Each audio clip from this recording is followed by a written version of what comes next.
As we discuss environmental wellness this month, it's going to be really helpful for you to put your preconceived notions of politics or positions aside, because the environment, especially the environment in our work, is so much more than a recycling plan or global climate change. The set and setting of our environment around us are also critical to our wellness. But we're going to tackle the impact of environmental wellness a bit differently this month. For this video, I'm going to be talking about the impact we can make in 3 areas of environmental wellness. Now, keep in mind, this is the first video of the month, so I'm going to be focused on mindset, the internal things that we need to think about in order to really harness the potential of great environmental wellness. So first up, let's talk globally.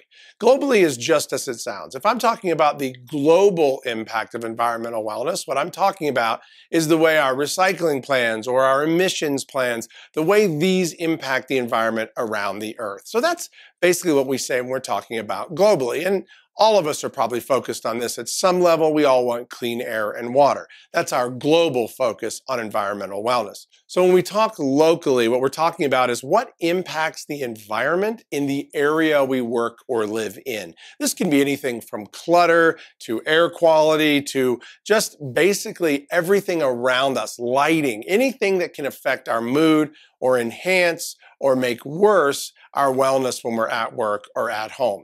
And then finally, we're going to talk about the cultural aspects. A lot of people don't talk about cultural environmental wellness, but this is what we do, how we behave, and how this impacts the people around us. Everything from attitude to leadership to demonstrating respect for others. These are all things that culturally can make a significant impact in our immediate environment. So we're going to talk about it in these 3 areas. Now, regardless of the area I just mentioned, there's no doubt that environmental wellness does have a huge effect on how we operate each day in both personal and in our work efforts. In fact, the University of Minnesota recently published an educational paper on the impact of environmental wellness on people and clarified that this dimension of wellness impacts us in 4 clear areas.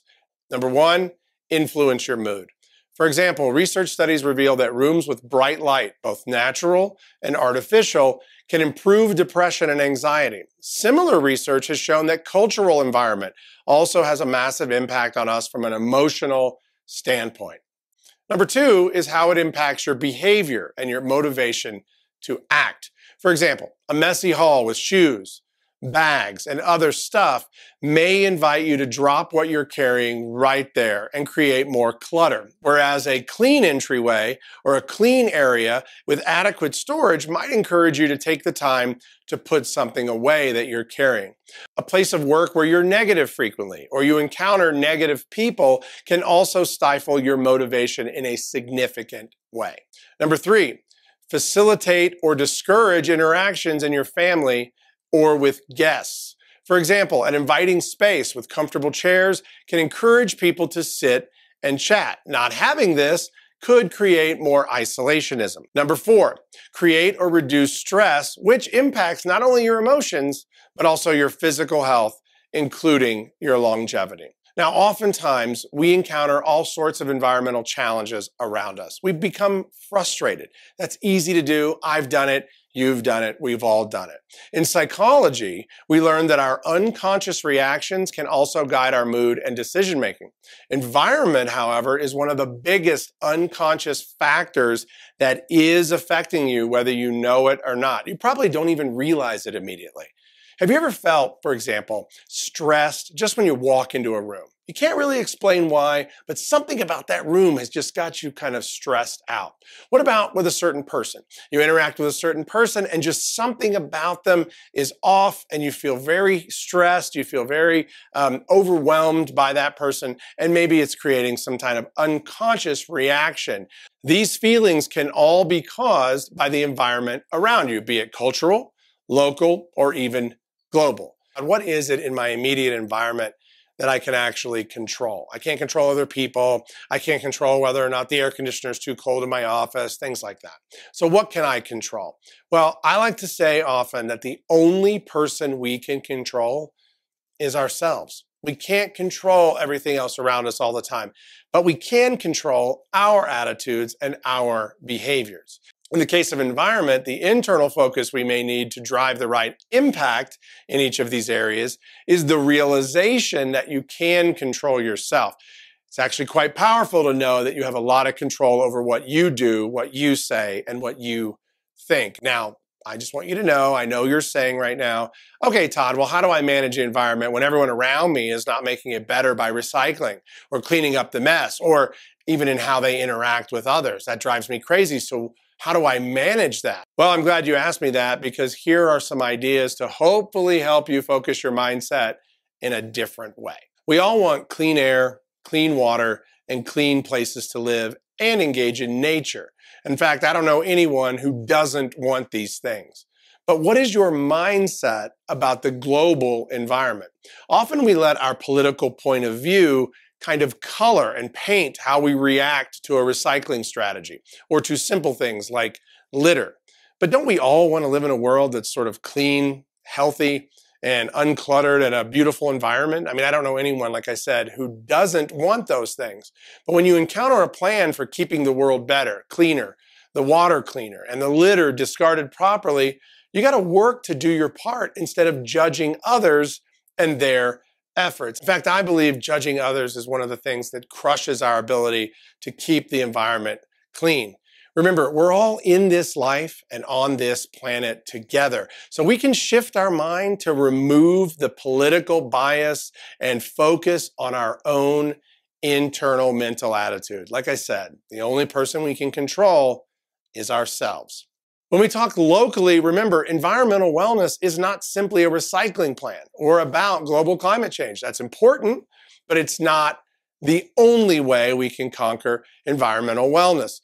While these are important, we see environmental wellness additionally as the set and setting of our environment around us and on a local level. Even the Harvard Business Review stated that cleanliness and a clutter-free area as well as lighting were the biggest influencers of employee performance, happiness, and well-being. So to foster a locally focused, clean environment, start by looking around at your home, your work areas, and the places you frequent. Are they clean? Are they well organized? Are they safe? Are they orderly? And in our next video, I'm going to discuss some actions you can take to help maintain the environment around you, the local environment. But for now, I just want you to take time this month to assess the one around your immediate areas. So let's talk culturally. Often in my career, I've heard people constantly blame the cultural environment only on the leader, while they themselves will maintain a completely negative attitude. Other times I've witnessed people who work for a company on the front lines. They demonstrate a continuous attitude of positivity and optimism, but they work for a leader that is actually negative. In fact, I bet you can also find times in your work and in your life where these moments have occurred, where sometimes it's the leader, sometimes it's the people around you, and sometimes it's you. The point is, rather than blame others for all of these different cultural issues, we must first, especially in this video about internally focused environmental wellness, we need to check in with ourselves and ask, how are we? How am I showing up from an attitude standpoint? So for this video, I hope you'll start to just sort of check in with yourself. Check in with your mindset. Are you bringing your best self to work from a positive cultural mindset?